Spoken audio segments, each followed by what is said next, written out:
Bonjour à tous, aujourd'hui je suis à Fenouillet, près de Toulouse, et je vais rencontrer Caroline Bouquet et Éric Bidot de l'entreprise Insertion Syneo qui s'inscrit dans une trajectoire d'économie de la fonctionnalité et de la coopération.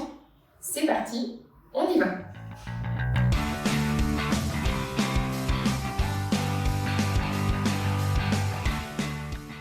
Bonjour à tous, aujourd'hui je rencontre Caroline Bouquet de l'entreprise Syneo. Caroline, merci de m'accueillir dans tes locaux ici à Fenouillet. Merci à toi de venir et de contribuer effectivement à notre volonté de commencer à inculquer ou en tout cas à mettre une graine sur un changement économique. Effectivement, la chaîne Agir pour changer le monde, c'est la chaîne qui effectivement va vous parler des acteurs qui construisent cette nouvelle économie durable en France. Caroline, avant de commencer l'entretien, est-ce que tu peux te présenter, nous dire qui tu es et puis nous dire en quelques mots ce que fait Syneo? Écoute, en quelques mots, Caroline Bouquet, moi je suis gérante de la société Syneo. J'ai 54 ans, je suis arrivée ici avant tout pour un projet humain, puisqu'on a racheté l'entreprise donc à son ancien dirigeant sous la forme d'une scope, c'est-à-dire qu'on a racheté ensemble avec une partie des salariés. Et c'est ce projet de coopération qui m'a plu et qui est vraiment, je pense, très important sur les nouveaux modèles. Et notre entreprise, elle fait avant tout de la création de valeur sociale. Et notre prétexte, c'est la préparation esthétique et le reconditionnement de véhicules. C'est-à-dire qu'on va, si demain tu devais acheter une voiture neuve, sans doute que tu vendrais ta voiture d'occasion. Et nous, on va reconditionner cette voiture d'occasion pour qu'elle soit remise sur le marché. Et c'est important parce que, notamment aujourd'hui, on cherche à allonger la durée d'usage du véhicule. Et plus on va pouvoir reconditionner le véhicule dans des conditions de délai assez court et financières assez court, on va pouvoir prolonger sa durée d'usage. Alors on va commencer par ta vision en fait sur aujourd'hui notre modèle actuel. On part je dirais avec un zoom plus large déjà sur notre modèle de société, le modèle économique dans lequel aujourd'hui on est. Quel est ton regard? Quel est ton avis sur ce modèle finalement de société, ce modèle économique dans lequel on est? Est-ce que tu peux nous donner ta vision, ton avis? Ma vision, c'est qu'il y a une rupture qui est en train de s'amorcer de ces modèles économiques. En sortant de guerre, en France en tout cas, je parlais de la France parce que c'est ce que je connais, il y a eu une volonté de production, il y a eu une volonté d'acquisition de biens matériels, immobiliers, parce qu'il y a eu toutes des générations qui ont manqué, qui ont eu des difficultés. Et donc il y a une économie qui s'est basée sur le capitalisme, sur les capitaux, sur des grosses unités de production qui s'est mise en œuvre, et puis une économie aujourd'hui très centrée sur le savoir-faire. Et donc avec des gens qui avaient une valeur travail, qui étaient fiers de travailler et qui passaient leur vie au travail. Bien sûr. C'est les usines de sidérurgie, c'est le textile, c'est des grosses unités. Aujourd'hui, on est en rupture, on est avec des générations qui montent, qui ne voient pas du tout le travail de la même façon, qui n'ont plus cette envie, qui n'ont plus ce besoin de propriété. Ils ont besoin de raisonner et ils se considèrent au cœur d'un écosystème. Donc il n'y a pas que moi qui ai besoin de ma maison, ma voiture et ceci. Non, je fais partie d'un écosystème et je vais contribuer à un écosystème et je ne vais pas passer ma vie au travail. Donc ça, c'est un fait. Donc aujourd'hui, on est obligé de prendre en compte ça aujourd'hui. Si on ne change pas notre modèle économique, on n'aura plus personne qui aura envie de travailler. Et de la même façon, le système évolue. Les personnes, elles ont besoin de trouver du sens dans leur travail. Elles ont besoin de savoir en quoi elles contribuent. La mondialisation et Internet, c'est super. Sauf qu'aujourd'hui, on l'a vu dans des temps de crise sanitaire, tu te retrouves sur ton territoire tout seul, isolé. Ok, tu as le web, c'est super. La digitalisation, oui. Mais après, ton voisin, tu le connais plus. Ton économie, ta petite épicerie, ça fait très longtemps que tu n'es pas allé. Et donc là, tu te reposes vraiment des questions de résilience. Donc aujourd'hui, à la fois parce que les personnes ont besoin de trouver du sens et ne vont plus aujourd'hui accepter de passer 2/3 de la vie dans un travail qui sera juste de la production de biens matériels.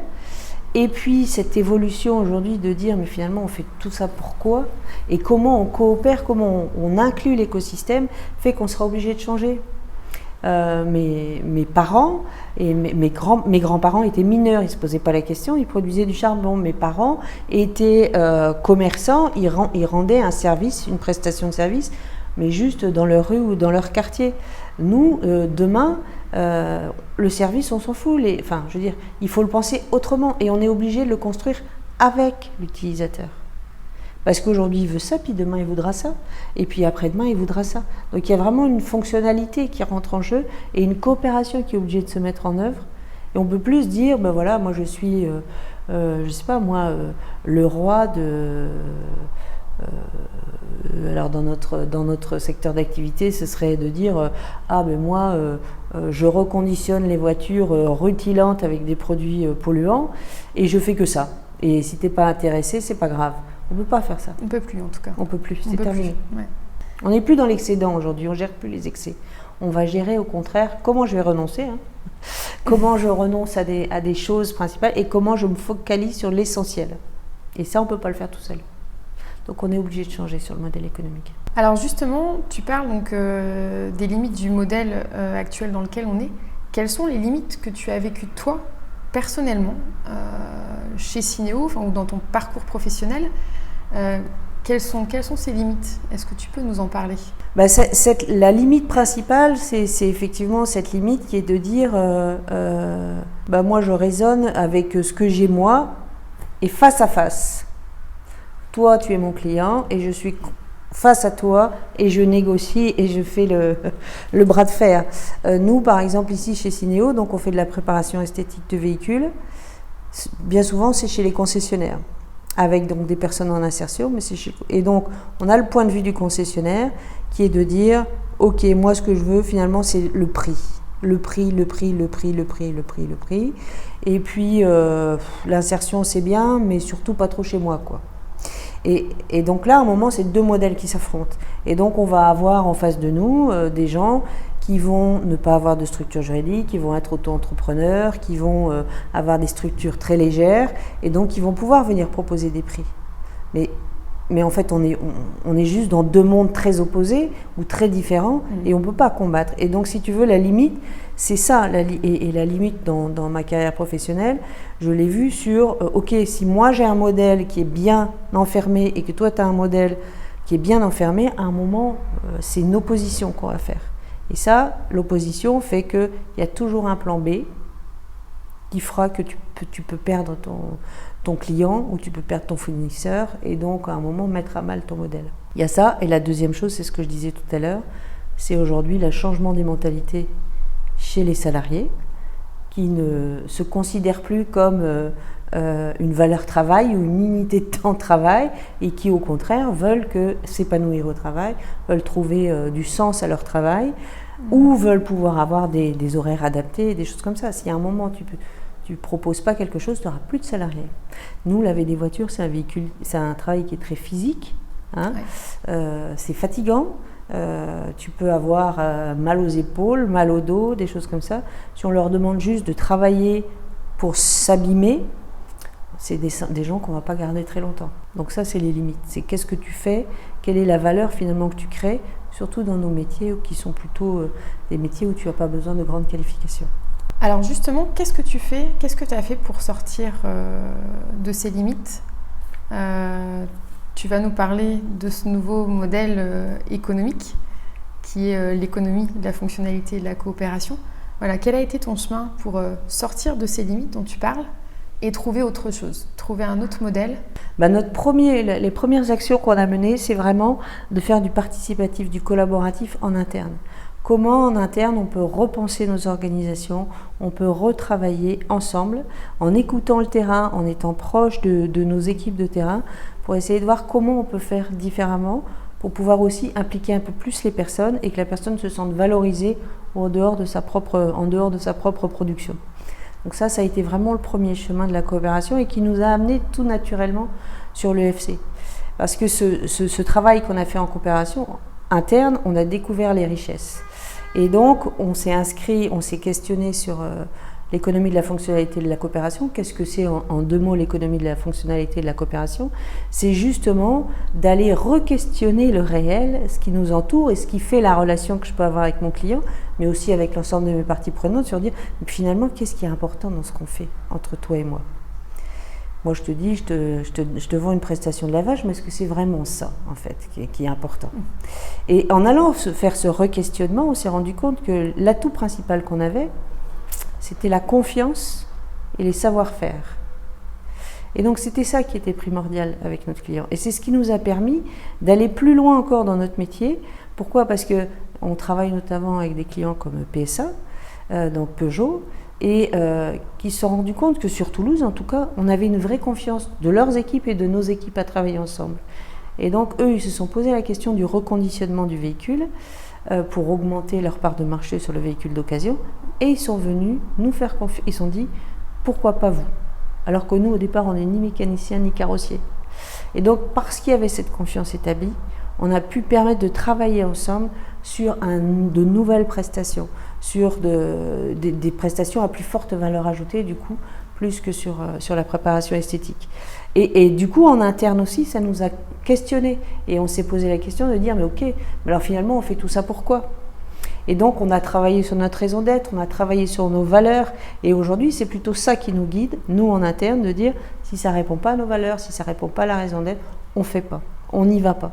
Et dans l'économie de la fonctionnalité et de la coopération, c'est ça aussi, c'est d'aller voir ton client, non pas en disant tiens, je peux te proposer un lustrage de véhicule ou une préparation esthétique, mais de dire voilà, moi, mon boulot, c'est effectivement de t'accompagner à transformer tes urgences en organisation durable, et comment on peut faire ça ensemble. Et on va questionner son besoin, mon besoin, et comment on peut y coopérer. Et ça change tout, puisqu'on devient plutôt sur des usages fonctionnels qui vont à la fois satisfaire le client et à la fois nous-mêmes. On développe forcément des externalités positives comme le renforcement de la confiance, le renforcement... nous, on a découvert plein de petites prestations complémentaires qu'on a pu proposer à notre client. Et on est dans la durabilité. Parce qu'aujourd'hui, cette qualité d'échange, le prestataire qui vient en auto-entrepreneur, il ne peut pas l'avoir. C'est juste pas possible. Tu nous as parlé de quelques étapes en fait de la transformation en fait de Syneo. Est-ce que tu peux nous en dire encore un peu plus sur ce processus finalement, si tu dois le résumer en grande je peux pas le résumer. Si tu peux essayer de mettre une chronologie dans cette transformation, tu as commencé par cette coopération finalement. Identifier des ressources immatérielles comme oui. La confiance oui. entre un grand groupe comme PSA et Syneo. Voilà, quel a été le processus ensuite? Après, tu as travaillé ta raison d'être, tu as travaillé les valeurs, la valeur générée finalement autant pour tes collaborateurs, pour l'entreprise, pour le territoire. Enfin, est-ce que tu peux nous en dire encore un peu plus ou... Ce que je peux te dire en tout cas, c'est que c'est vraiment un changement de posture. C'est-à-dire que tout ça, ce sont des outils finalement, et c'est l'économie de la fonctionnalité et de la coopération, c'est du coup une dynamique que tu mets et une posture que tu portes. C'est à chaque fois que tu vas aller voir un client, que tu vas aller voir un salarié, que tu vas aller voir un fournisseur ou une partie prenante extérieure, en posture, tu as une posture différente qui est de dire mais comment on va collaborer ensemble, pour quel usage? Et donc on parlait de renonciation tout à l'heure, oui, il y a plein de choses dont on peut peut-être se passer et des choses dont on ne se passera pas. Donc c'est comment on va se recentrer sur l'usage principal, qu'est-ce qui crée de la valeur entre toi et moi. Donc ça c'est vraiment une posture qui se change. Et donc un des aspects aussi c'est de dire ok, une fois que toi en termes de dirigeant tu as compris ça, comment tu amènes ça aussi au sein de toutes tes équipes? Parce qu'autant aujourd'hui les équipes elles comprennent ce que c'est la coopération, il y a de la coopération entre eux, il y a l'esprit d'équipe qui est vraiment important pour nous, mais maintenant comment eux aussi ils transforment leur posture. Donc ça c'est un vrai travail qu'il y a à faire en interne, mais après c'est une dynamique. Dès qu'on aura chacun, on sera chacun porteur de cette posture et de cette vision du monde, ça n'a pas de limite le FC. C'est juste une façon de voir le monde. Et c'est une nouvelle façon de voir le monde. Et je peux pas te dire les étapes prochaines parce qu'on va les faire avec. mon écosystème. Et tant que je n'ai pas interrogé l'écosystème et que l'écosystème n'a pas répondu, parce qu'il y a ça aussi, hein, il y a parfois aussi des questions de timing, c'est-à-dire que toi, tu es prête à changer et pas forcément ton client, pas forcément la partie prenante. Les institutions sont moteurs et en même temps peuvent être des freins parce que tu ne rentres pas dans les cases. Et donc aujourd'hui, ils ont des modèles très, très carrés. Et donc là, tu leur proposes de dire, OK, on va travailler sur une dynamique. Oui, mais c'est quoi le résultat? Mais je ne sais pas le résultat. Ah oui, mais c'est quoi le résultat? Donc c'est vraiment tout un travail, je dirais, de fond à faire et à cultiver tous les jours avec bienveillance et se dire, OK, allez, j'avance. Moi, j'avance, j'en suis là, et l'autre, il n'en est peut-être pas là. Et comment je fais pour réinterroger, pour lui ouvrir sa façon de voir les choses et de continuer à collaborer ensemble. Et c'est là où la confiance et la pertinence sont des éléments très importants. Donc, pour répondre à ta question, premier temps, c'est de la collaboration, c'est générer la collaboration déjà entre nous. Ne pas te dire, bah tiens, je rentre dans l'économie de la fonctionnalité en tant que dirigeant et puis maintenant vous le subissez. Non, c'est au contraire, on coopère. Déjà, chacun a aujourd'hui une libre parole, peut dire les choses. On a cultivé aussi la confiance en interne par des feedbacks, on revient sur les personnes, on essaie de valoriser aussi ce qu'ils font, ce qu'ils disent et leurs idées aussi dans l'innovation. Donc ça, c'était vraiment la première étape. La deuxième étape, c'est de distiller ça un peu en effet miroir avec nos clients. Et certains clients ont au départ été très fermés, puis maintenant on voit que ça les questionne quand même. Donc ils acceptent de se poser avec nous pour aller questionner le réel par rapport au prescrit. Et puis aussi d'envisager peut-être une autre façon de travailler. Donc ça a été vraiment une première amorce. Et puis cette amorce, ça a été pour nous un gros investissement. Cette unité de reconditionnement, c'est une très grosse étape. Ça fait 6 mois aujourd'hui qu'elle est en cours, donc c'est encore un projet qui est assez récent. Mais on voit déjà d'autres opportunités de coopération. Et donc c'est toujours re-questionner le modèle. Ta raison d'être, elle s'est transformée. Tu étais quoi pour arriver à quoi? C'est surtout valoriser ce qu'on fait en fait, tu vois, et c'est encore une fois changer le regard, puisqu'aujourd'hui historiquement on se définissait comme, et on était reconnus comme des prestateurs esthétiques de véhicules. Donc c'est une prestation, grosso modo, je nettoie des bagnoles. Mais non, aujourd'hui on crée de la valeur sociale, et c'est ce chemin-là qu'on a fait. Pourquoi? Parce qu'en fait, ce qui est important pour nous, c'est justement cultiver les savoir-être, cultiver les savoir-faire de nos personnes, les permettre de retrouver un emploi durable, donc un engagement dans le travail, qui va donc créer une valeur sociale qui peut être mise à disposition de la préparation esthétique, mais pas que. Donc tu vois, c'est tout ce travail, cette raison d'être en fait, et l'économie de la fonctionnalité aussi, et de la coopération, c'est de se dire, mais finalement, qu'est-ce qu'on fait? Et qu'est-ce qu'on fait aujourd'hui? On prend soin des êtres humains avec lesquels on travaille, et on les fait grandir. Alors, avec des choses qui marchent et des choses qui ne marchent pas. Mais l'idée, c'est qu'on grandisse ensemble au service de notre écosystème. Tu qualifierais ta raison d'être actuelle avec quel mot? Notre raison d'être actuelle, c'est aujourd'hui de cultiver nos savoir-être et nos savoir-faire pour transformer vos urgences en organisation durable. D'accord. Donc aujourd'hui, là, tu ne considères pas la partie écologique sur le véhicule, le reconditionnement? Ça fait partie du savoir-faire. D'accord.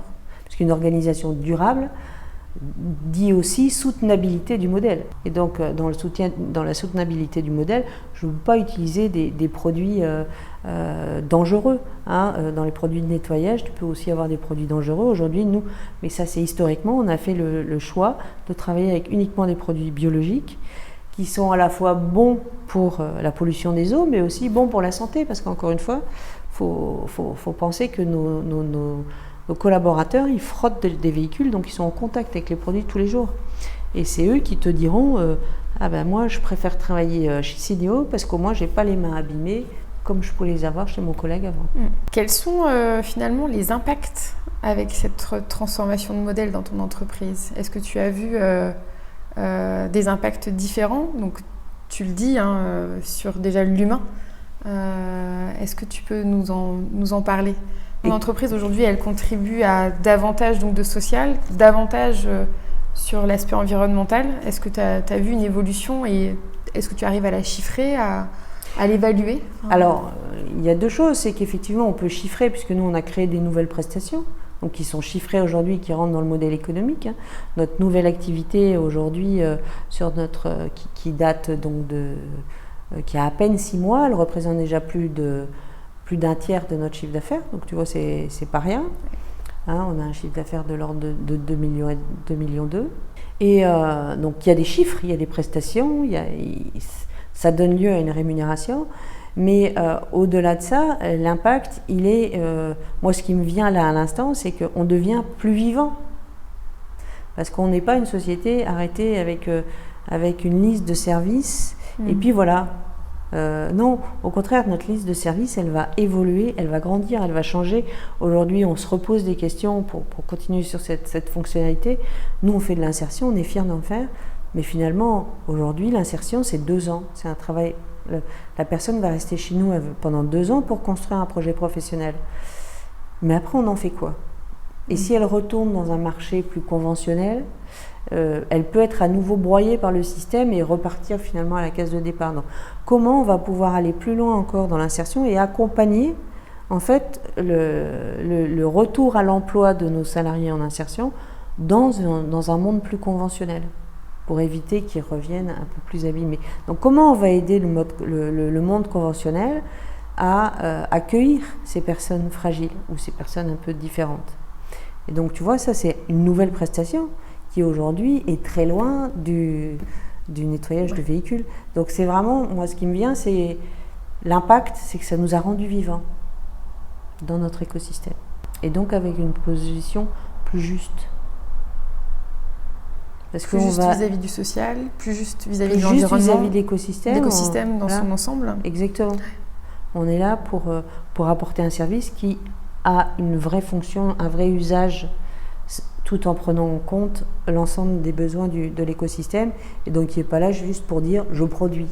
Si demain le marché de l'automobile est un marché qui est en train de changer fortement, l'usage change. Aujourd'hui, on dit que d'ici 2030 à 2050, plutôt, c'est 30% de véhicules en moins.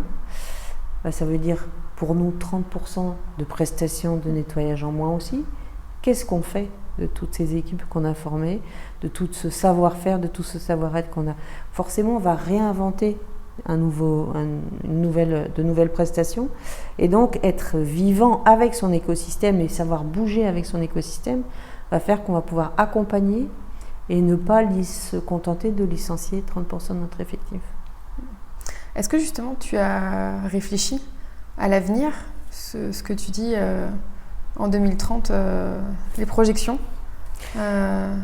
Encore une fois, réfléchir à l'avenir, on peut réfléchir à l'avenir, mais je peux réfléchir toute seule dans mon coin à l'avenir. Ça n'a pas beaucoup de sens, si ce n'est que moi, mon devoir de dirigeante, c'est d'être sensible à ça et d'être vigilante à ça et de dire attention, ne nous trompons pas, qu'est-ce qui est important pour nous dans notre raison d'être, et du coup, comment je fais pour me projeter dans mon écosystème aujourd'hui et d'essayer d'anticiper ces grandes évolutions. Et après, mon boulot, c'est de m'asseoir avec mes salariés, de m'asseoir avec mes parties prenantes externes pour dire qu'est-ce qu'on peut mettre en œuvre pour vous accompagner, parce que tout le système de distribution aujourd'hui de véhicules, c'est des milliers d'emplois, et donc de la même façon ils vont subir ce changement d'habitude ou de mode de vie. Donc comment on va faire pour les accompagner à notre niveau, bien sûr, mais dans ce modèle qui va évoluer.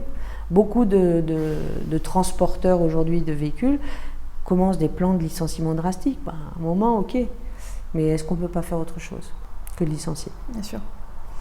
Est-ce que pour toi aujourd'hui, tu considères que l'économie de la fonctionnalité et de la coopération, c'est un modèle qui va nous permettre finalement de répondre à tous ces grands enjeux, à la fois sur l'environnement, à la fois sur le social? Est-ce que plus globalement, c'est un modèle mais c'est un modèle durable. Utile, mais surtout durable. Parce qu'on revient proche, je dirais, du vivant. On revient collé au vivant et proche du vivant. On va venir proposer un usage, proposer une coopération, parce que l'écosystème a besoin. Et on est tous reliés, mais demain l'écosystème aura besoin d'autre chose et va nous tirer aussi sur autre chose. Donc pour moi, c'est vraiment des modèles qui amènent une certaine résilience et sur lesquels nous, on s'est transformé en scope. Pourquoi l'intérêt de la scope, c'était quoi? C'était effectivement d'apporter une pérennité à l'outil. On va aligner les intérêts des actionnaires et les intérêts des salariés. Et donc aujourd'hui, cette société, elle peut durer 100, 200, 300 ans. Elle appartient à ses salariés, elle appartient à ce qu'on en fera. Donc de la même façon, l'économie de la fonctionnalité, ça va amener une durabilité.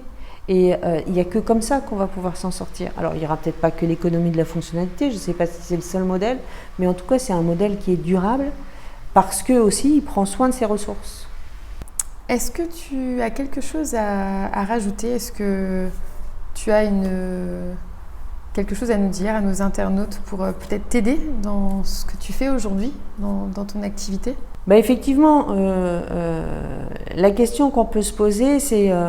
je suis allée aux universités d'été de l'économie de demain. Le constat, c'est qu'il y avait énormément de personnes. 95% des personnes présentes étaient féminines. Bac plus 5.